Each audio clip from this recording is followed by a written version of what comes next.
ಕನ್ನಡದ ಸಾಂಸ್ಕೃತಿಕ channel Guruveera Kannada blog.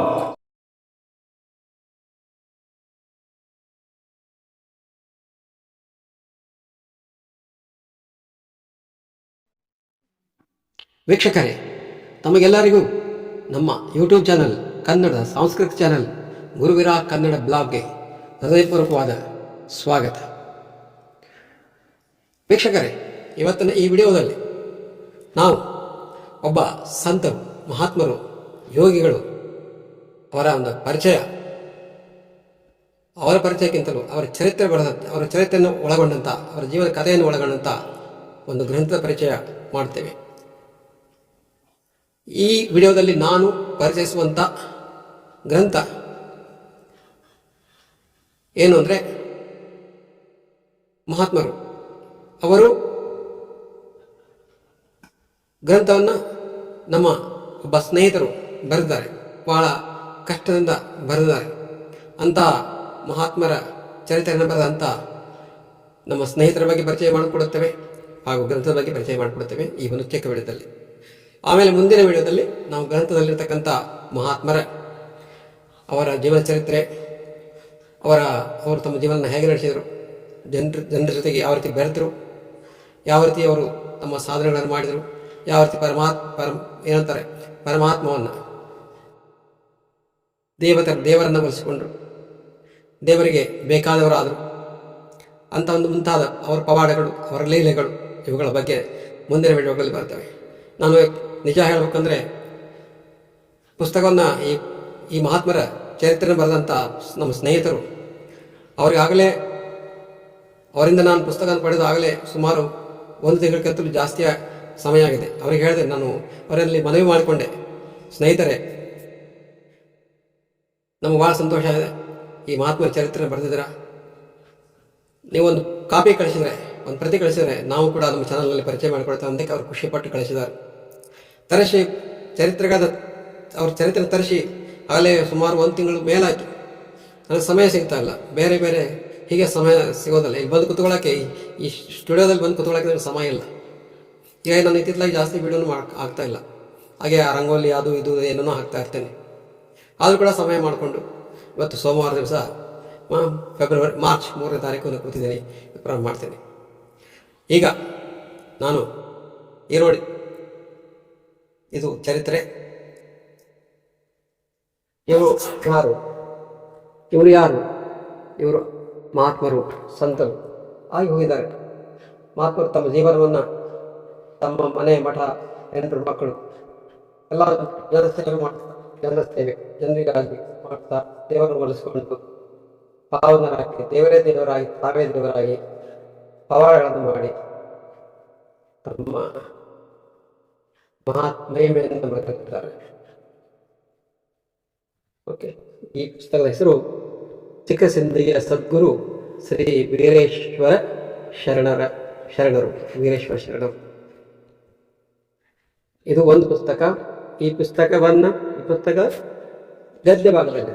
ಇದು ಗದ್ಯ ಭಾಗದಲ್ಲಿ ಬರೆದಿದ್ದಾರೆ ನಮ್ಮ ಸ್ನೇಹಿತರು.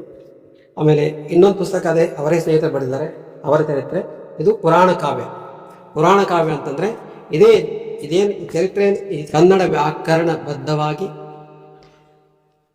ಈ ಎರಡೂ ಚರಿತ್ರೆಗಳನ್ನು ಭಾವಿನಿ ಷಟ್ಪದಿಯಲ್ಲಿ ಮತ್ತು ಗದ್ಯ ಭಾಗದಲ್ಲಿ ಬರೆದು ತಮ್ಮ ಸಾಹಿತ್ಯದ ಒಂದು ಪಾಂಡಿತ್ಯ ಇದೆಯಲ್ಲ ಅದನ್ನು ಮೆರೆದಿದ್ದಾರೆ. ಗದ್ಯವನ್ನು ಎಲ್ಲರೂ ಬರೀತಾರೆ, ಆದರೆ ಭಾವಿನಿ ಷಟ್ಪದಲ್ಲಿ ಕಾವ್ಯವಾಗಿ ಪುರಾಣ ರೂಪದಲ್ಲಿ ಬರಬೇಕು. ಇದು ಹೆಂಗೆ ಬರೀಬೇಕಂದ್ರೆ, ಇದು ಯಾರಾದರೂ ಇಟ್ಕೊಂಡು ಪುರಾಣ ಹೇಳ್ಬೋದು. ಈ ಮಹಾಮಹಿಮರ ವೀರೇಶ್ವರ ಶರಣರ ಜೀವನ ಕಥೆಯನ್ನು ಪುರಾಣ ರೂಪದಲ್ಲಿ ಇದನ್ನು ಬರೆಯಲ್ಪಟ್ಟಿದ್ದಾರೆ. ಆಗಲೇ ಒಂದು ಪುರಾಣ ಆಗಿದೆ, ಪುರಾಣ ಮಾಡಿದ್ದಾರೆ ಸ್ನೇಹಿತರು. ಈಗ ಮುಂದೆ ನಿಮಗೆ ಗೊತ್ತಾಯಿತು ಯಾರು ಇವರು. ಇವರ ಹೆಸರು ಏನು ಅಂದರೆ ವೀರೇಶ್ವರ ಶರಣರು, ವೀರಪ್ಪಜ್ಜ ಅಂತ. ಈ ಒಂದು ಗದ್ಯ ರೂಪದ ಅಂದರೆ ಜೀವನ ಚರಿತ್ರೆಯ ಗದ್ಯ ರೂಪದಲ್ಲಿ ಹಾಗೂ ಭಾಮಿನಿ ಷಟ್ಪದಲ್ಲಿ ಬರೆದಂತಹ ಸ್ನೇಹಿತರ ಹೆಸರು ಚಂದ್ರಕಾಂತ್ ದ ಬಿರಾದಾರ್. ಇವರಿಗೂ ನಿಜ ಹೇಳಬೇಕು ಅಂದರೆ ಇವರೊಬ್ಬರು ಯುವಕರು, ಇನ್ನೂ ಯುವಕರಾಗಿದ್ದಾರೆ, ಇನ್ನೂ ಭಾಳ ವಯಸ್ಸಾಗಿಲ್ಲ, ಇನ್ನೂ ಸಣ್ಣವರಿದ್ದಾರೆ, ಚಿಕ್ಕ ವಯಸ್ಸಿನಲ್ಲಿ.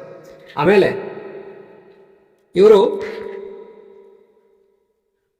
ಇವರೇನು MA Kannada, BA MA Kannada ಮಾಡಿ, ಕನ್ನಡ ಪ್ರಬಂಧವನ್ನು ಬರೆದಂಥ, ಕನ್ನಡ ಸಂಶೋಧನೆ ಮಾಡಿ, ಕನ್ನಡದಲ್ಲೇ ಕನ್ನಡವನ್ನೇ ತಮ್ಮ ಐಚ್ಛಿಕ ವಿಷಯವನ್ನಾಗಿ ಆಧರಿಸಿ ಅದರಲ್ಲಿ ಪಾಂಡಿತ್ಯವನ್ನು ಸಾಧಿಸಿ PhD ಮಾಡಿ MPhil ಮಾಡಿದವರಲ್ಲ.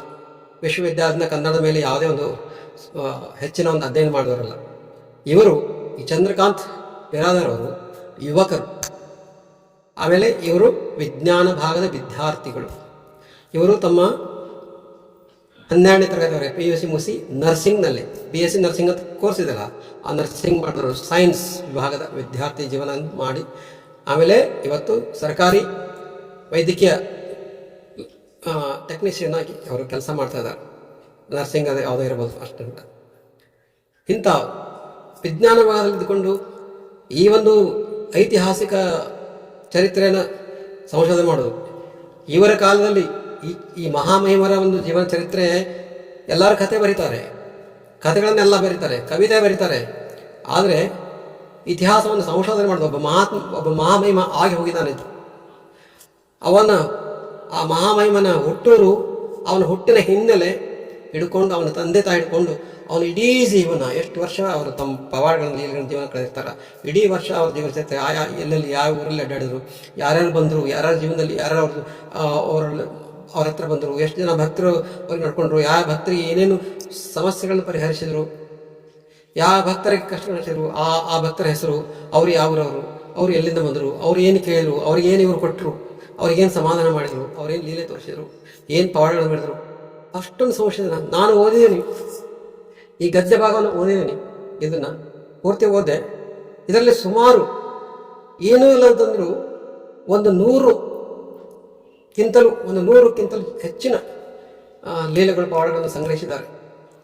ನಾನು ಲಿಸ್ಟ್ ಮಾಡಿಲ್ಲ, ಒಂದು 100ಕ್ಕಿಂತಲೂ ಜಾಸ್ತಿ ಇದೆ ಅಷ್ಟು. ಆದರೂ ನನಗನ್ನಿಸ್ತದ ಇವರಿಗೆ ಒಬ್ಬ ಚರಿತ್ರಕಾರನಿಗೆ, ಚಂದ್ರಕಾಂತ್ ಬಿರಾದರ್ ಚರಿತ್ರಕಾರನಿಗೆ ಸಿಕ್ಕಿದ್ದ ವಿಷಯ ಇಷ್ಟು ಸಿಕ್ಕಿದ್ದು ಭಾಳ ದೊಡ್ಡದು ಅನಿಸ್ತದೆ. ಯಾಕಂದರೆ ಅವ್ರ ಕಾಲದಲ್ಲಿ ಇವರು ಇದ್ದಿದ್ದಿಲ್ಲ, ಯಾರೋ ಒಬ್ಬರು ಅವರು ಈಗ ಸದ್ಯಕ್ಕೆ ಅವ್ರು ಯಾರು ಸಿಗ್ತಾರೆ, ಇವ್ರ ಜೊತೆಗೆ ಯಾರಿದ್ರು ಅವ್ರ ಮನೆಗೆ ಹುಡ್ಕೊಂಡು ಹೋಗ್ಬೇಕು, ಅವ್ರು ಹಿರಿಯರಿದ್ದರೆ ಹಿರಿಯರ ಕಾಂಟ್ಯಾಕ್ಟ್ ಮಾಡಬೇಕು, ಅವ್ರ ಹಿರಿಯರ ಪಕ್ಕದಲ್ಲಿ ಮನೇಲಿ ಯಾರ ಇದ್ರೆ ಇವ್ರ ಬಗ್ಗೆ ಯಾರು ಹೇಳಿದ್ರೆ ಮಾಡಿದ್ರೆ ಮಾಡ್ಕೊಂಡು ಬರೀಬೇಕು. ಆದರೂ ಕೂಡ ಭಾಳ ಕಷ್ಟಪಟ್ಟು ಚಂದ್ರಕಾಂತ್ ಬಿರಾದರ್ ಹೇಳ್ಬಿಡ್ತಾರೆ, ಒಂದು ಭಾವನೆ ಶಕ್ತಿಯಲ್ಲಿ ಮತ್ತು ಬರ್ತಾರೆ. ಈಗ ಒಂದು ಮಾತು ಹೇಳ್ತೀನಿ, ನನಗೆ ಇವರು ಹೇಗೆ, ನಾನು ಯಾಕೆ ಇದರಲ್ಲಿ ಆಸಕ್ತಿ ತೋರಿಸ್ತೀನಿ ಅಂತಂದರೆ, ನನ್ನ ತಂದೆ ನಮ್ಮದು ಮೂಲತಃ ನಾವು ಕೂಡ ಸಿಂದಗಿಯವರು, ಬಿಜಾಪುರ ಜಿಲ್ಲೆ, ಕರ್ನಾಟಕ ರಾಜ್ಯ ಬಿಜಾಪುರ ಜಿಲ್ಲೆ ಸಿಂದಗಿಯಲ್ಲಿ ನಮ್ಮ ಮನೆ ಇದೆ, ನಮ್ಮ ತಂದೆ ತಾಯಿ ಮನೆ ಇದೆ. ನಮ್ಮ ಸ್ವಂತ ಊರು ಅಂದರೆ ನಮ್ಮ ತಂದೆ ಊರು ಆ ಸಿಂದಗಿಯಿಂದ ಕಲಬುರಗಿ ರೋಡಿಗೆ 9 ಕಿಲೋಮೀಟ್ರಲ್ಲಿ ಒಂದು ಆಹೇರಿ ಅಂತ ಒಂದು ಗ್ರಾಮ ಬರುತ್ತೆ. ಆಹೇರಿ ಗ್ರಾಮ ನಮ್ಮ ಮೂಲ ತಳ ಊರದು, ಓಕೆನಾ. ಅಲ್ಲಿ ನಮ್ಮ ಮುತ್ತೆ ಅವರು ಅಂದರೆ ನಮ್ಮ ಅಜ್ಜ, ನಮ್ಮ ತಂದೆ ಆಹೇರಿಯಿಂದ ಇವರಿಗೆ ಗುರುಗಳನ್ನಾಗಿ ಮಾಡ್ಕೊಂಡಿದ್ರು. ಗುರುಗಳಾಗಿ ಅವರು ತಮ್ಮ ಗುರುಗಳಾಗಿ ಮಾಡ್ಕೊಂಡಿದ್ರು. ಇವರು ಕೊಟ್ಟ ಮಾರ್ಗದರ್ಶನದಲ್ಲಿ ಅವ್ರು ನಡೆದರು. ಈಗಲೂ ಕೂಡ ಅವರು ನಮ್ಮ ತಂದೆ ಕೊನೆಗಾಲದಲ್ಲಿ ನಮ್ಮ ತಂದೆಗೆ ಹೇಳಿದರು, ಏನಂತ ಹೇಳಿದ್ರು ಅಂದರೆ, ಯಾವುದೇ ಕಾರಣಕ್ಕೂ ಇವ್ರ ಆರಾಧನೆ ಹೋಗಿ ತಪ್ಪಿಸಬೇಡಿ, ಯಾರೊಬ್ಬರು ಹೋಗ್ತಾ ಇರಿ. ಇವರ ಆರಾಧನೆ ಅಂದರೆ ಯಾವಾಗ ಪ್ರತಿ ದೀಪಾವಳಿ ಪಾಡ್ಯ ದಿವಸ ಇವರು ಆರಾಧನೆ ಮಾಡ್ತಾರೆ. ಚಿಕ್ಕಸಿಂದಿಗೆ ಊರು, ಇವರು ಪವಾಡವನ್ನು ಮೆರೆದಂಥ ಊರು, ಇವರು ನೆಲೆಸಿದಂಥ ಊರು, ಇವ್ರ ಮಠ ಇದೆ ಅಲ್ಲಿ ಅವರ ಜಾತ್ರೆ, ಆರಾಧನೆ, ಉತ್ಸವ ಎಲ್ಲ ನಡೀತದೆ. ಅಲ್ಲಿ ದೀಪಾವಳಿ ಪಾಡ್ಯ, ಪ್ರತಿ ವರ್ಷ ದೀಪಾವಳಿ ಪಾಡ್ಯ ದಿವಸ ಆರಾಧನೆ ನಡೀತದೆ. ಅವರ ಆರಾಧನೆಗೆ ಹೋಗಬೇಕು ಅಂತ ನಮ್ಮ ಅಪ್ಪ ಹೇಳಿದ್ರು. ನಮ್ಮ ಅಪ್ಪರು ಅವರು ಹೋಗ್ತಾ ಬಂದರು, ನಮಗೂ ಹೇಳಿದ್ದಾರೆ. ನಮ್ಮ ಮನೆಗೆ ನಾನು ದೂರ ಇರ್ತೀನಿ, ಆ್ಯಕ್ಚುಲಿ ನಾನು ಊರಲ್ಲಿರಲ್ಲ, ನಮ್ಮ ತಮ್ಮಂದಿರು ಹೋಗ್ತಾರೆ. ಆಮೇಲೆ ನನ್ನ ಹೆಸರು ವೀರಣ್ಣ ಅಂತ. ಈ ವೀರಣ್ಣ ಹೆಸರು ಹೆಂಗೆ ಬಂತು ಅಂದರೆ, ಈ ಮಹಾಮಹಿಮರು ನಮ್ಮ ಮುತ್ತಾಗಿ ಹೇಳಿದ್ರಂತೆ ಒಂದು ದಿವಸ, ನೋಡು ನಿಮ್ಮೊಬ್ಬ ಮೊಮ್ಮಗ ಹುಡ್ತಾನೆ, ನಿಮ್ಮ ಮನೇಲಿ ಒಬ್ಬ ಗಂಡು ಮಗು ಹುಡ್ತದೆ, ಮೊಮ್ಮಗನಾಗಿ ಹುಡ್ತಾನೆ. ಅವನು ಅಲ್ಲೇ ಸಮೀಪದ ನಮ್ಮ ಸಿಂಧಿಗೆ ಒಂದು ಕೋರಹಳ್ಳಿ ಅಂತ ಬರುತ್ತೆ. ಆ ಕೋರಹಳ್ಳಿ ಶ್ರೀ ಮಲ್ಲಿಕಾರ್ಜುನನ ಅನುಗ್ರಹದಿಂದ, ಅವನ ಆಶೀರ್ವಾದದಿಂದ, ಅವನ ಇಚ್ಛೆಯಿಂದ ಒಬ್ಬ ಗಂಡು ಮಗು ನಿಮ್ಮ ಮನೆಗೆ ಬರ್ತಾನೆ. ಅವನ ಹೆಸರು ಅವನಿಗೆ ಬರ್ತಾನೆ, ಹೆಸರುಗಳಂತ ಹೇಳಿಲ್ಲ, ಅವನು ಬರ್ತಾನೆ. ಅವನಿಗೆ ಅಲ್ಲೇ ಕೋರಹಳ್ಳಿಯಲ್ಲಿ ಅವನ ಜವಳ ತೆಗೀರಿ, ಅವ್ನು ಮೊದಲೇ ಕೂದಲು ಜವಳದು ಅಲ್ಲೇ ತೆಗೀರಂತ ಇವರು ನಮ್ಮ ಮುತ್ತೆ ಹೇಳಿದರು.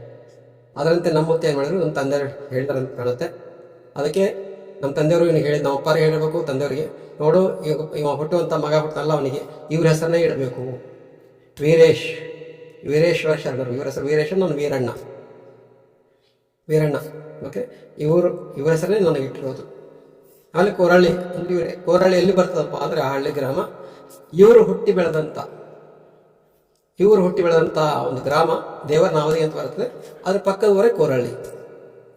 ಇವರು ಹುಟ್ಟಿದಂಥ ಊರು ದೇವರನಾವದಿ. ಅವರು ಜನ್ಮಸ್ಥಳ ಅಂತ ದೇವರನಾವದಿಗೆ. ಅದಕ್ಕೆ ಆ ದೇವರನಾವದಿಯಿಂದ ಸಿಂಧಿಗೆ ಬರಬೇಕಾದ್ರೆ ಸ್ವಲ್ಪ ದೂರದಲ್ಲಿ ಕೋರಳ್ಳಿ ಬರ್ತದೆ. ದಾರಿಯಲ್ಲಿ ಶ್ರೀ ಮಲ್ಲಿಕಾರ್ಜುನ ಅಂದರೆ ಶಿವ ಮಲ್ಲಿಕಾರ್ಜುನ ಸ್ವಾಮಿ, ಮಲ್ಕಣ್ಣ ಅಂತಾರೆ, ಮಲ್ಕಣ್ಣ ಅಂತಾರೆ, ಕೋರಳ್ಳಿ ಮಲ್ಕಣ್ಣ ದೇವರು ಅಂತಾರೆ, ಮಲ್ಲಿಕಾರ್ಜುನ ಅಂತಾರೆ. ಅಲ್ಲೇ ಇದೆ, ಅವ್ರ ಆಶೀರ್ವಾದ ಹುಟ್ಟಿದ್ದೀವಿ. ಇದು ಒಂದು ಹಿನ್ನೆಲೆ. ಓಕೆನಾ? ಈಗೇನಂತಂದರೆ ಈ ಮಹಾಮಹಿಮರು ಸಂಸಾರ ಮಾಡಿದ್ದಾರೆ. ಎಷ್ಟೋ ಜನ ನಮ್ಮ ಭಾರತದ ಸಂಸ್ಕೃತಿಯಲ್ಲಿ ಎಷ್ಟೋ ಯೋಗ ಆಗಿ ಹೋಗಿದ್ದಾರೆ. ಮದುವೆ ಮಾಡ್ಕೊಂಡಿದ್ದಾರೆ, ಮಕ್ಕಳು ನಡೆದಾರೆ, ಸಂಸಾರ ಮಾಡಿದ್ದಾರೆ. ಉದಾಹರಣೆಗೆ ರಾಘವೇಂದ್ರ ಸ್ವಾಮಿಗಳು ಇದ್ದಾರೆ, ಅವರು ಮದುವೆ ಮಾಡ್ಕೊಂಡಿದ್ದಾರೆ, ಅವ್ರಿಗೂ ಪುತ್ರ ಇದ್ದರು. ಹಾಗೆ ತುಂಬ ಇದ್ದಾರೆ. ಮದುವೆ ಮಾಡ್ಕೊಂಡು ಕೆಲವೊಂದು ಜನ ಇದ್ದಾರೆ, ಅವರು ಅಖಂಡ ಬ್ರಹ್ಮಚರ್ಯ ಪಾಲು ಮಾಡಿದ್ದಾರೆ.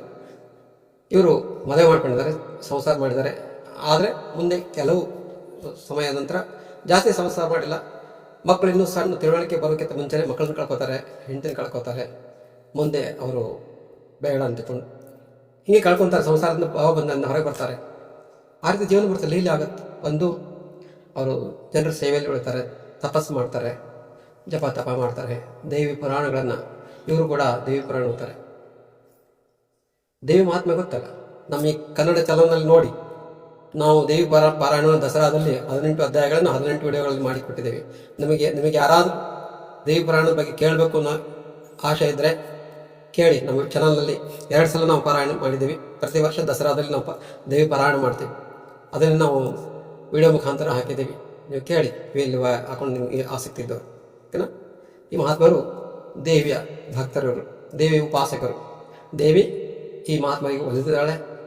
ದೇವಿಯ ಶ್ರೀದೇವಿ ಇವರಿಗೆ ಒಲಿದು ಆಶೀರ್ವದಿಸಿ ಇವರ ಮುಖಾಂತರ ಪವಾಡಗಳನ್ನ ಲೀಲೆಗಳನ್ನು ತೋರಿಸಿ ಕೋಟ್ಯಾಂತರ ಭಕ್ತರು ಎಲ್ಲಿಲ್ಲ ಅವರು ಚಿಕ್ಕಸಿಂದಿಗೆ ಎಲ್ಲಿ ಬರುತ್ತೆ? ಸಿಂದಿಗೆ ಏನು ನಗರ ಇದೆ, ಆ ಸಿಂದಿಗೆ ನಗರಕ್ಕೆ ಅಂಟ್ಕೊಂಡಂಥ ಒಂದು ಗ್ರಾಮ ಇದೆ, ಅಂಟ್ಕೊಂಡಿದೆ. ಆರಾಮಾಗಿ ನಡ್ಕೊಂಡು ಹೋಗ್ಬೋದು. ಚಿಕ್ಕಸಿಂದಿಗೆ 5 ಕಿಲೋಮೀಟ್ರ್ ಅಲ್ಲಿ ಗ್ರಾಮ ಇದೆ. ಆ ಗ್ರಾಮದಲ್ಲಿ ಆ ಗ್ರಾಮ. ಆಮೇಲೆ ಇವರು ಭಕ್ತರು ಎಲ್ಲೆಲ್ಲಿಂದರು, ಇವರ ಶಿಷ್ಯರು ಯಾರು, ಶಿಷ್ಯರಾಲ ಅನ್ಕೋರಿ, ಭಕ್ತರು ಅನ್ಕೊಳ್ಳಿ. ಆ ಸಿಂದಗಿ ತಾಲೂಕಿನ ಸುತ್ತಮುತ್ತ 150 ಹಳ್ಳಿಗಳಿದಾವೆ. ಸಿಂದಗಿಯಲ್ಲಿ ಕನಿಷ್ಠ 150 ಗ್ರಾಮಗಳಿಂದ ಕೂಡಿದಂಥ ಸಿಂದಗಿ ತಾಲೂಕು. ಪ್ರತಿ ಗ್ರಾಮದಲ್ಲೂ ಕೂಡ ಇವರು ಶಿಷ್ಯರಿದ್ದರು. ಇವರ ಹೇಳಿದಂತೆ ನೋಡ್ಕೋತಾರೆ. ಇವರು ಯಾವುದೂ ಮಾತು ಸುಳ್ಳಾಗ್ತಿದ್ದಿಲ್ಲ. ಇದೇನಂದ್ರೆ ಕೆಲವೊಂದ್ಸಲ ಒಗಟು ರೂಪದಲ್ಲೇ ಹೇಳ್ಬಿಡೋದು, ಕೆಲವೊಂದ್ಸಲ ಇದ್ದಕ್ಕಿದ್ದಂಗೆ ಹೇಳೋದು. ಹಿಂಗಾಗತ್ತೆ ನೋಡಿ, ಹಿಂಗಾಗುತ್ತೆ. ಯಾರು ಏನು ಕೇಳಬೇಕು, ನಮ್ಮ ಮನೆಗೆ ನಾವು ಮಾಡ್ಬೇಕಂತ ಮಾಡಿದ್ವಿ, ಹಿಂಗೆ ಮಾಡೋದು, ಹಿಂಗೆ ಸಮಸ್ಯೆ ಬಂದಾವ ಅಂತ ಕೇಳಿದ್ರೆ ನೋಡಿ ಹಿಂಗೈತಿ ಹಂಗೈತಿ ಒಗಟನ್ನ ಹೇಳೋದು. ಇಲ್ಲ ಅಂತಾರೆ ಹಂಗೆ ಮಾಡು, ಹಿಂಗೆ ಮಾಡು, ಸಮಸ್ಯೆ ಸಾಲ್ವ್ ಆಗುತ್ತೆ. ಅಕಸ್ಮಾತ್ ನಾ ಹಿಂಗೆ ಕೆಲಸಕ್ಕೆ ಹೊಂಟೀನಿ ಅಜ್ಜ ಏನು ಮಾಡ್ಬೇಕಂದ್ರೆ ನೋಡೋದು ಆಗಲ್ಲ. ಅದಾಗಲ್ಲ ಕೆಲಸ ಯಾಕೆ ಕೂತಿದ್ದಿ, ಆಗಲ್ಲ. ಅದ್ರ ಬದಲು ಇದು ಮಾಡೋದು. ನೀ ಅಂದ್ಕೊಂಡು ಅದು ಆಗಲ್ಲ, ಇದು ಆಗತ್ತೆ. ಮುಂದೆ ಆಗೋದನ್ನ ಒಬ್ಬ ಶಿಷ್ಯ, ಒಬ್ಬ ಭಕ್ತ ಏನು ಅಂದ್ಕೊಂಡು ಒಂದು ಕೆಲಸಕ್ಕೆ ಹೋಗ್ತಿರ್ತಾನೆ, ಅದು ಕೆಲಸ ಆಗುತ್ತೆ ಇಲ್ಲೋ ಹಿಂಗೆ ಹೇಳ್ಬಿಡು. ನೀ ಅದು ಮಾಡಾಕೊಂಡ್ಯ, ಅದಾಗಲ್ಲ, ಇದು ಮಾಡ್ಕೊಂಡು ಬರ್ತೀಯ ನೀನು. ನೀ ಇದು ಮಾಡಾಕೊಂಡಿಯಲ್ಲ, ಅದಾಗಲ್ಲ, ಇದು ಮಾಡ್ಕೊಂಡು ಬರ್ತೀಯ ನೀನು. ನೀ ಈ ಸಲ ಈ ನಿನ್ನ ಹೊಲ್ಲಾಗ ಇದು ಮಾಡ್ಬೇಕು ಮಾಡಿಲ್ಲ, ಬಿತ್ತಬೇಕು ಮಾಡಿಲ್ಲ, ಇಷ್ಟು ರಾಶಿ ತೆಗಿಬೋದಲ್ಲ, ಅಷ್ಟು ರಾಶಿ ಆಗಲ್ಲೋ, ಯಾಕೆ ತಲೆ ಕೆಡಿಸ್ತತಿ? ಅದು ಎಷ್ಟೋ ಸಲ ನಂಬಲ್ಲ, ಅಜ್ಜ ಸುಳ್ಳು ಹೇಳ್ತಾಕೋ. ಆದರೆ ಕೊನೆಗೆ ಅಜ್ಜ ಆಗಿದ್ದೇ ಕರೆಕ್ಟು. ಶರಣರು ಇಂಥ ಒಂದು ಮಹಿಮರು, ಅದನ್ನೆಲ್ಲ ನಾನು ಬಿಡಿಸಿ ಹೇಳಲ್ಲ. ತುಂಬ ಲೀಲೆಗಳಿದಾವೆ, ಪಾವಡ ಹೇಳಿದಾವೆ. ಅದನ್ನು ಮತ್ತೆ ಇನ್ನೊಂದು ವಿಡಿಯೋದಲ್ಲಿ ನಾನು ಬರ್ತೀನಿ, ಬಂದು ಹೇಳ್ತೀನಿ. ಈ ಗ್ರಂಥ ಭಾಳ ಇದು ಎಲ್ಲರೂ ಕೊಂಡುಕೊಳ್ತಕ್ಕಂಥ ಗ್ರಂಥ ಇದೆ. ಬಹಳ ಸರಳ, ಇವಂತರೂ ಗದ್ಯ ಭಾಗದಲ್ಲಿ ಸರಳ ಕನ್ನಡ ಭಾಷೆಯಲ್ಲಿ ಬರೆದಿದ್ದಾರೆ. ಆಮೇಲೆ ಈ ಚರಿತ್ರಕಾರರು ಅಂತ ಏನಿದಾರಲ್ಲ, ಇದನ್ನು ಚರಿತ್ರಕಾರರು ಚಂದ್ರಕಾಂತ್ ದ ಬಿರಾದರ್ ಅವರು ಬರೇ ಬರೆದಿಲ್ಲ. ಅವರು ನೀವು ಗ್ರಂಥಗಳನ್ನು ನೋಡ್ತಾ ಇದ್ರೆ ಹೆಜ್ಜೆ ಪುಟಕ್ಕೂ ಕೂಡ ಅವರು ಎಷ್ಟು ಸಂಗ್ರಹ ಮಾಡಿದಾರೆ ಅಂದರೆ ಬೇರೆ ಬೇರೆ ವಚನಗಳು ಅಕ್ಕ ಮಹಾದೇವಿ, ಚನ್ನ ಬಸವಣ್ಣವರು, ಬೇರೆ ಬೇರೆ ಮಹಾತ್ಮರು ಏನು ಹೇಳಿದಾರೆ, ಅವರು ಒಂದು ವಿಷಯವನ್ನು ಬರೆಯುವಾಗ ಆ ವಿಷಯಕ್ಕೆ ಒಂದು ಒತ್ತು ಕೊಟ್ಟು ಪ್ರೂಫ್ ಮಾಡಬೇಕು, ಅದು ಸತ್ಯ. ಅದಕ್ಕೆ ಸತ್ಯ ಪ್ರೂಫ್ ಮಾಡಿಸಲಾಗಿ ಅದಕ್ಕೆ ಬೇರೆ ಯಾರು ಶರಣರು ಆ ಮಾತು ಹೇಳಿದಾರ. ಅಕ್ಕ ಮಹಾದೇವಿ ಏನು ಹೇಳಿದಾಳ, ಬಸವಣ್ಣನವ್ರು ಏನು ಹೇಳಿದಾರೆ, ನೋಡಿದ್ರೆ ಎಕ್ಸಾಂಪಲ್ ಹೇಳಿದಾರೆ, ತುಂಬ ಬರ್ದ. ನೋಡಿ ಇಲ್ಲಿ ಬರ್ತಾರೆ ಲೀಲಾಮೂರ್ತಿ. ಕೆಲವೊಂದು ಹೇಳ್ತೀನಿ, ಮಾಡುವಂತಿರಬೇಕು ಮಾಡದಂತಿರಬೇಕು, ಮಾಡುವ ಮಾಟದೊಳಗೆ ತಾನಿಲ್ಲದಂತಿರಬೇಕು, ಕೂಡಲ ಸಂಗನ ಶರಣರನ್ನು ನೆನೆಯುತ್ತಿರಬೇಕು ಅಂತ. ಹೀಗೆ ಮಧ್ಯ ಮಧ್ಯ ಕೇವಲ ಚರಿತ್ರೆ ಬರೆದಿಲ್ಲ, ಕಥೆ ಬರೆದಿಲ್ಲ, ಅದಕ್ಕೆ ಆಧಾರವನ್ನು ಕೊಟ್ಟಿದ್ದಾರೆ. ಆಧಾರ ಕೊಟ್ಟು ಜೀವನ ಚರಿತ್ರೆಗೆ ಆಧಾರಗಳಿಗೆ ಅವ್ರು ಹೆಂಗೆ ನಡ್ಕೊಂಡಿರುತ್ತ ಆಧಾರ ಕೊಟ್ಟಿದ್ದಾರೆ. ನಿಜಗುಣ ಶಿವಯೋಗಿಗಳು ಅವ್ರ ಬಗ್ಗೆ, ಅವರ ವಾಣಿ ಬಗ್ಗೆ, ಅಲ್ಲಮ ಪ್ರಭುಗಳ ಬಗ್ಗೆ ತುಂಬ ಮಾಡಿದ್ದಾರೆ. ಕೆಲವೊಂದು ಶ್ಲೋಕ ಅಷ್ಟೇ ಅಲ್ಲ, ಭಗವದ್ಗೀತೆ ಶ್ಲೋಕಗಳನ್ನು ಬರೀತಾರೆ. ಏನು ಬರೀತಾರೆ, ಅನನ್ಯಾಶ್ಚಿಂತಯಂತೋ ಮಾಂ ಯೋಜನಾ ಪರ್ಯುಪಾಸತೆ ತೇಷಾಂ ನಿತ್ಯಾಭಿಯುಕ್ತಾನಾಂ ಯೋಗಕ್ಷೇಮಂ ಮಹಾಮ್ಯಹಂ. ಈ ಥರ ಸೇರಿಸ್ತಾರೆ. ಇನ್ನೊಂದು, ಗಂಗೆಯ ತಡೆಲೇಸು ಮಂಗಳನ ಬಲಲೇಸು, ಜಂಗಮ ಭಕ್ತನ ನಡೆಲೇಸು, ಶರಣರ ಸಂಗಮೇಲೇಸು, ಸರ್ವಜ್ಞ ಹೇಳಿದ್ದು, ಭಗವದ್ಗೀತೆ ಹೇಳಿದ್ದು, ಭಾಗವತ ಹೇಳಿದ್ದು, ಶರಣರು ಹೇಳಿದ್ದು ಎಲ್ಲರೂ ಸೇರಿಸಿ ಅಮೂಲ್ಯ. ಮತ್ತು ಒಂದೊಂದು ವಾಕ್ಯಗಳು ಹೆಂಗೆ ಬರೀತಾರೆ ಅಂದರೆ, ಒಂದೊಂದು ವಾಕ್ಯ ಬರಬೇಕಾದ್ರೆ ಸಾಹಿತ್ಯದೆ. ನಿಜವಾಗಿ ಹೇಳ್ತೀನಿ ವೀಕ್ಷಕರೇ, ಇಂಥವರು ಇವತ್ತು ನಮ್ಮ ಭಾರತದಲ್ಲಿ ಕುವೆಂಪು, ರನ್ನ, ಪಂಪ, ಗಿರೀಶ್ ಕಾರ್ನಾಡ್, ದೊಡ್ಡ ದೊಡ್ಡ ಏನು ಜ್ಞಾನಪೀಠ ಪ್ರಶಸ್ತಿ ಪಡೆದಂಥವ್ರು ಏನದಲ್ಲ, ಅಂಥವ್ರು ಅದಕ್ಕೆ ಆ ಮಟ್ಟಿಗೆ ಹೋಗೋಕೆ ಈ ಚಂದ್ರಕಾಂತ ಬಿರಾದವರು ಲಾಯಕ್ಕಿದ್ದಾರೆ. ಇಂಥವ್ರ ಪ್ರೋತ್ಸಾಹಿಸಬೇಕು. ಈ ವಿಡಿಯೋನ ಯಾರಾದರೂ ಸಿಂದಗಿ ತಾಲೂಕಿನವರು, ಸಿಂದಗಿ ನಗರದವರು, ಸಿಂದಗಿ ತಾಲೂಕಿನವರು ಯಾರು ನೋಡ್ತಾ ಇದ್ದರೆ ದಯವಿಟ್ಟು ಚಂದ್ರಕಾಂತ ಬಿರಾದವರಿಗೆ ಪ್ರೋತ್ಸಾಹ ಕೊಡಿ. ಆಮೇಲೆ ಈ ಗ್ರಂಥವನ್ನು ಪರಿಚಯಿಸಿದವರು ಯಾರು, ಗ್ರಂಥಕ್ಕೆ ಪ್ರೋತ್ಸಾಹ ನೀಡಿದವರು ಯಾರು ಹೇಳ್ತೀನಿ. ಪರಿಚಯ ಇಲ್ಲಿ ಶ್ರೀ ಶಬ್ರ ಜಡೇ ಶಾಂತಲಿಂಗ ಶಿವಾಚಾರ್ಯರು, ಸನ್ಯಾಸ ಹಿರೇಮಠ ಮಲ್ಲಘಾಣ, ಇವರು ಬರ್ತಾರೆ, ಮಲ್ಲಘಾಣದ ಗುರುಗಳು, ಇವರ ಆಶೀರ್ವಾದ ಇದೆ. ಆಮೇಲೆ ಸಿಂದಗಿ ತಾಲೂಕಿನಲ್ಲಿ ಸಿಂದಗಿ ಕ್ಷೇತ್ರಕ್ಕೆ, ಸಿಂಧಿಯ ಧಾರ್ಮಿಕ ಕ್ಷೇತ್ರಕ್ಕೆ ವಿಶ್ವವಿದ್ಯಾಲಯ ಥರ ಇರತಕ್ಕಂಥ ಒಂದು ಮಠ ಇದೆ. ಅದು ಧಾರ್ಮಿಕ ವಿಶ್ವವಿದ್ಯಾಲಯ. ಆ ಧಾರ್ಮಿಕ ವಿಶ್ವವಿದ್ಯಾಲಯದಲ್ಲಿ ಎಷ್ಟೋ ಸಂಸ್ಥೆಗಳು ನಡೀತಾ ಇದ್ದಾವೆ. ಆ ಧಾರ್ಮಿಕ ವಿಶ್ವವಿದ್ಯಾಲಯ ನಡೀತಕ್ಕಂಥ ಮಹಾನ್ ಆಚಾರ್ಯರು ಡಾಕ್ಟರ್ ಶ್ರೀ ಪ್ರಭು ಸಾರಂಗದೇವ ಶಿವಾಚಾರ್ಯರು, ಸಾರಂಗ ಮಠ, ಗಚ್ಚಿನ ಮಠ, ಸಿಂದಗಿ, ಇವರು ಆಶೀರ್ವಾದ ಮಾಡಿದ್ದಾರೆ ಈ ಗ್ರಂಥಕ್ಕೆ. ಆಮೇಲೆ ಈ ಗ್ರಂಥಕ್ಕೆ ಸ್ಫೂರ್ತಿ ತಂದವರು ಇವರು, ಲಿಂಗೈಕ್ಯ ದೇವೇಂದ್ರಪ್ಪ ಗೌಡ, ಬಿರಾದಾರ್, ಸಿಂದಗಿ, ಇವರು ಸ್ಫೂರ್ತಿ. ಇವರು ನಾಟಕವನ್ನು ಈ ಮಹಾಮಹಿಮ ವೀರೇಶ್ವರ ಶರಣರ ಬಗ್ಗೆ ಅವರ ಜೀವಚರಿತ್ರೆ ಬರೆದು ನಾಟಕ ರೂಪದಲ್ಲಿ ಬರೆದು ನಾಟಕವನ್ನು ಪ್ರದರ್ಶನ ಮಾಡಿದ್ದಾರೆ. ಆ ನಾಟಕದಲ್ಲಿ ಚಂದ್ರಕಾಂತ ಬಿರಾದರು ಬಾಲ ವೀರೇಶ್ವರ ಶರಣರ ಬಗ್ಗೆ ಪಾತ್ರ ವಹಿಸುತ್ತಾರೆ ಎಂದು ತಿಳಿದರೆ. ಆಮೇಲೆ ಈ ಪುಸ್ತಕಕ್ಕೆ ಶ್ರೀ ಪ್ರಕಾಶ್ ತುಪ್ಪತ್ತಿ ಸಿಂಧಿ ಅವರು ಸ್ವಲ್ಪ ಬರೆದಿದ್ದಾರೆ. ಆಮೇಲೆ ಮುನ್ನುಡಿ ಯಾರು ಬರೆದಿದ್ದಾರೆ, ಈ ಪುಸ್ತಕಕ್ಕೆ ಮುನ್ನುಡಿ ಬರೆದವರು, ಈ ಪುಸ್ತಕಕ್ಕೆ ಮುನ್ನುಡಿ ಯಾರು ಬರೆದರೆ ನಾನು ಹೇಳ್ತೀನಿ. ಈ ಪುಸ್ತಕವನ್ನು ಮುನ್ನುಡಿ ಬರೆದವರು ಡಾಕ್ಟರ್ ಎಂ ಪಡಶೆಟ್ಟಿ. ಅವರು ಕೂಡ PhD ಮಾಡಿದ್ದಾರೆ, MPhil ಮಾಡಿದ್ದಾರೆ. ಯಾವ ವಿಷಯದಲ್ಲಿ ಮಾಡಿದ್ದಾರೆ ಅಂದರೆ, ಪಡಶೆಟ್ಟಿ ಸರು ಪ್ರೊಫೆಸರ್, ಪ್ರಾಧ್ಯಾಪಕರು. ಯಾವ ವಿಷಯದಲ್ಲಿ ಅಂದರೆ ತಿಂತಣಿ ಸದ್ಗುರು ಮೌನೇಶ್ವರರ ಬಗ್ಗೆ ಅಧ್ಯಯನ ಮಾಡಿದರು. ಅವರು ನಮ್ಮ ದೊಡ್ಡಪ್ಪ ಜೀವಣ್ಣ ಮಸಳಿ ಅವರು, ಬಾಗಲಕೋಟದವರು. ಅವರ ಮಾರ್ಗದರ್ಶನ ತಗೊಂಡು ಏನು ಮಾಡಿದ್ರು ಎಂ ಪಡಶೆಟ್ಟಿ ಸರ್. ಇವರು ಕರ್ನಾಟಕ ವಿಶ್ವವಿದ್ಯಾಲಯದಲ್ಲಿ ಸಂಶೋಧನಾ ಪ್ರಬಂಧವನ್ನು ಬರೆದು, ತಿಂತಣಿ ಮೌನೇಶ್ವರ ಪ್ರಬಂಧ ಬರೆದು PhD ಮಾಡಿದ್ದಾರೆ. ಅವರು ಅಂಥ ಮಹಾ ಪ್ರಬಂಧಕಾರರು ಈ ಒಂದು ಚರಿತ್ರ ಸಂಗ್ರಹಕ್ಕೆ ಮುನ್ನುಡಿಯನ್ನು ಬರೆದಿದ್ದಾರೆ. ಅವರು ವಿಶ್ರಾಂತ ಪ್ರಾಧ್ಯಾಪಕರು. ಇನ್ನು ಈ ಭಾಮಿನಿ ಷಟ್ಪದಿಯಲ್ಲಿ ಬರೆದಂಥ ಮಹಾಕಾವ್ಯಕ್ಕೆ ಮುನ್ನುಡಿ ಬರೆದವರು ಯಾರು ತೊಂದರೆ ಶುಭ ಹಾರೈಕೆ ಮಾಡಿದ್ದಾರೆ. ಶ್ರೀ ಶ್ರೀ ಜಯಸಿದ್ದೇಶ್ವರ ಶಿವಾಚಾರ್ಯರು, ಶ್ರೀ ಅನ್ನದಾನೇಶ್ವರ ಸಂಸ್ಥಾನ ಹಿರೇಮಠ ಹಿರೂರು, ಅವರು ಹಾರೈಸಿದ್ದಾರೆ. ಮುನ್ನುಡಿ, ಈ ಭಾಮಿನಿ ಷಟ್ಪದಿಕ್ಕೆ ಮುನ್ನುಡಿ ಯಾರು ಬರ್ದಾರೆ ಅಂತಂದರೆ ಪ್ರೊಫೆಸರ್ ಬಿ ಡಿ ವಸ್ತ್ರದವರು. ಸಿಂಧಿಯಲ್ಲಿ ಜೆ ಬಿ ಪೋರ್ವಾಲ್ ಕಾಲೇಜ್ ಮಹಾವಿದ್ಯಾಲಯ ಇದೆ. ಆ ಮಹಾವಿದ್ಯಾಲಯ ಪ್ರಾಧ್ಯಾಪಕರು ಈ ಮಹಾಕಾವ್ಯಕ್ಕೆ ಮುನ್ನುಡಿಯನ್ನು ಬರೆದಿದ್ದಾರೆ. ನಾನು ಹೇಳೋ ಉದ್ದೇಶ ಅಂತಂದರೆ, ಈ ಕಾವ್ಯವನ್ನು, ಈ ಮಹಾ ಪುಸ್ತಕಗಳನ್ನು ಇದು ಸ್ವೀಕಾರ ಮಾಡಿದವರು ಸಾಮಾನ್ಯರಲ್ಲ. ಮಹಾನ್ ಸದ್ಗುರುಗಳು, ಆಚಾರ್ಯರು, ಮಠದ ಹಿರಿಯರು, ಡಿಗ್ರಿ ಕಾಲೇಜಿನ ಪ್ರಾಧ್ಯಾಪಕರು ಒಪ್ಪಿಕೊಂಡಿದ್ದಾರೆ. ಅದನ್ನು ಅಷ್ಟೊಂದು ಕಷ್ಟಪಟ್ಟು ಬರೆದಿದ್ದಾರೆ. ಅದಕ್ಕೆ ಇವತ್ತು ನನಗೆ ಈ ವೀರೇಶ್ವರ ಶರಣರು ಇನ್ನೊಂದು ಹೇಳಬೇಕು. ಇನ್ನೊಂದು ವಿಷಯ ನಾನು ಮರಿತಾ ಇದ್ದೀನಿ, ಏನು ಹೇಳ್ತಾ ನೆನಪಾಯಿತು. ನಮ್ಮ ಊರು, ನಾನು ಹೇಳಿದೆ ನಮ್ಮ ಊರು ಮೂಲ ಊರು ಆಹೇರಿ ಗ್ರಾಮದಲ್ಲಿ ಅಲ್ಲೊಬ್ಬರು ಮಹಾಮಹಿಮರು ಸಿದ್ಧಿಪುರುಷರಾಗಿ ಹೋದರು, ಆಹೇರಿ ಗಂಗಪ್ಪಯ್ಯನವರು. ಈ ನಮ್ಮ ಚಾನಲ್ನಲ್ಲಿ ಅವ್ರ ಬಗ್ಗೆ ಮಾತಾಡಿದ್ವಿ, ಆಹೇರಿ ಗಂಗಪ್ಪಯ್ಯನವರು. ಅವ್ರ ಬಗ್ಗೆ ಪುಸ್ತಕಗಳನ್ನು ನಾವು ಬರಿತಾ ಇದ್ದೀವಿ. ಇಲ್ಲಿ ನೋಡಿ, ನಾವು ಪುಸ್ತಕಗಳನ್ನು ಬರಿತಾ ಇದ್ದೀವಿ, ಈಗಲೇ ಬರೆದಿದ್ದೀವಿ. ಈಗ ಮಹಾಚರಿತ್ರೆ ಇದು ನೋಡಿ, ಇದು ನಮ್ಮ ಒಂದು ಹಸ್ತಾಕ್ಷರದಲ್ಲಿ ಈ ಚರಿತ್ರೆ ಮಹಾಮಹಿಮ ಗಂಗಾಧರ ಶ್ರೀಗಳಂತ ನಾವು ಪುಸ್ತಕ ಬರ್ತಾ ಇದ್ದೀವಿ. ಇನ್ನೂ ಅದಕ್ಕೆ ಸಮಯ ಬಂದಿಲ್ಲ. ಸಮಯ ಬಂದಿಲ್ಲ. ಈ ಪುಸ್ತಕ ಬಿಡುಗಡೆ ಆಗಬೇಕಾಗಿದೆ. ಇನ್ನೂ ಸ್ವಲ್ಪ ವಿಷಯ ಸೇರಿಸಬೇಕಾಗಿದೆ. ಸಮಯ ಬಂದಾಗ ನಾವು ಈ ಪುಸ್ತಕವನ್ನು ಬಿಡುಗಡೆ ಮಾಡ್ತೀವಿ. ಇದು ನಿಮಗೆ ಗೊತ್ತಿರಲಿ. ಈ ಮಹಾಪುರುಷರು ಮತ್ತು ಇವರು ಸಮಕಾಲೀನರು. ಇವರಿದ್ದಾಗ ಇವರಿದ್ದರು. ಇವರಿಗೆ ಪರಿಚಯ, ಇವ್ರಿಗೆ ಪರಿಚಯ. ಇವರ ಬಗ್ಗೆ ಚಂದ್ರಕಾಂತ ಬಿರಾದರ್ ಬರೆದಾರೆ. ಈ ಮಹಾಮಹಿಮರ ಸಿದ್ಧಿಪುರುಷರ ಬಗ್ಗೆ ನಾವು ಬರೆದ್ವಿ. ಇವರಂತರೂ ಮಹಾಸಿದ್ಧಿಪುರುಷರು. ಇವರಿಗೆ ಶರಣರು ಅಂತ ಹೇಳೋಕ್ಕಾಗಲ್ಲ, ಇವರು ಸಿದ್ಧಿಪುರುಷರು. ಇವರ ಬಗ್ಗೆ ನಾವು ಬರೆದ್ವಿ ಈ ಚರಿತ್ರೆ. ಓಕೆನಾ? ಇಷ್ಟೇ ಸಾಕು ಇವತ್ತಿನ ಈ ವಿಡಿಯೋದಲ್ಲಿ. ಮತ್ತೆ ನಾವು ಮುಂದಿನ ವಿಡಿಯೋದಲ್ಲಿ, ಇನ್ನೊಂದು ವಿಡಿಯೋದಲ್ಲಿ ನಾವು ಈ ವೀರೇಶ್ವರ ಶರಣರ ಒಂದು ಚರಿತ್ರೆ ಬಗ್ಗೆ, ಕೆಲವೊಂದು ಪವಾಡಗಳ ಬಗ್ಗೆ, ಎಲ್ಲ ಪವಾಡ ಹೇಳೋಕ್ಕಾಗಲ್ಲ, ನೂರಾರು ಪವಾಡಗಳಿದ್ದಾವೆ, ಲೆಕ್ಕಲ್ಲಿ ಪವಾಡಗಳು. ಒಂದು 2-3 ಸಂಕ್ಷಿಪ್ತ, ಒಂದು 5-6 ಎಷ್ಟು ಸಾಧ್ಯ ಅಷ್ಟು ಹೇಳಿ ಪರಿಚಯ ಮಾಡಿಕೊಡ್ತೇವೆ.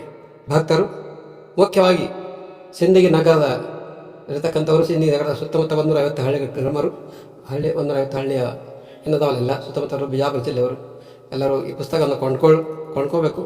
ಈ ಪುಸ್ತಕವನ್ನು ತಮ್ಮ ಮನೆಯಲ್ಲಿ ಇಟ್ಕೊಂಡು ಓದಬೇಕು. ಶರಣರವರು ಇವರು ಬೆಳಕಿಗೆ ಬರಬೇಕು. ಇಷ್ಟು ದಿವಸ ಬೆಳಕಿಗೆ ಬಂದಲ್ಲ ಈಗ ಬರಬೇಕು. ಇಷ್ಟು ಹೇಳಿ ನನಗೆ ಈ ಪುಸ್ತಕಗಳನ್ನು ಕಳಿಸಿದಂಥ, ನಾನು ಬೀದರಲ್ಲಿ ಇದ್ದುಕೊಂಡು ಈ ವಿಡಿಯೋ ಮಾಡ್ತಾ ಇರೋದು. ನನ್ನೂರು ಸಿಂದಗಿ 250 ಕಿಲೋಮೀಟರ್ ಇದೆ. ಅವರು ಈ ಪುಸ್ತಕಗಳನ್ನು ಕೊಟ್ಟು ಕಳಿಸಿದ್ದಾರೆ. ಅವ್ರಿಗೆ ಹೇಳಿದ ಮಾತು ಕೊಟ್ಟಿದ್ದೀನಿ, ನಾವು ಯೂಟ್ಯೂಬ್ ಮಾಡ್ತಂತ ಮಾಡಿದ್ದೀವಿ. ಅವರಿಗೆ ಧನ್ಯವಾದಗಳು. ವೀಕ್ಷಕರೇ, ನಮ್ಮ ಚಾನಲ್ಗೆ ಸಬ್ಸ್ಕ್ರೈಬ್ ಮಾಡಿ, ಲೈಕ್ ಕೊಡಿ. ಆಮೇಲೆ ನಿಮ್ಮ ಸ್ನೇಹಿತರ ಜೊತೆಗೆ ಶೇರ್ ಮಾಡಿ, ಹಂಚಿಕೊಳ್ಳಿ. ಓಕೆ, ಪ್ರೋತ್ಸಾಹಿಸಿ ನಮ್ಮ ಚಾನಲ್ಗೆ.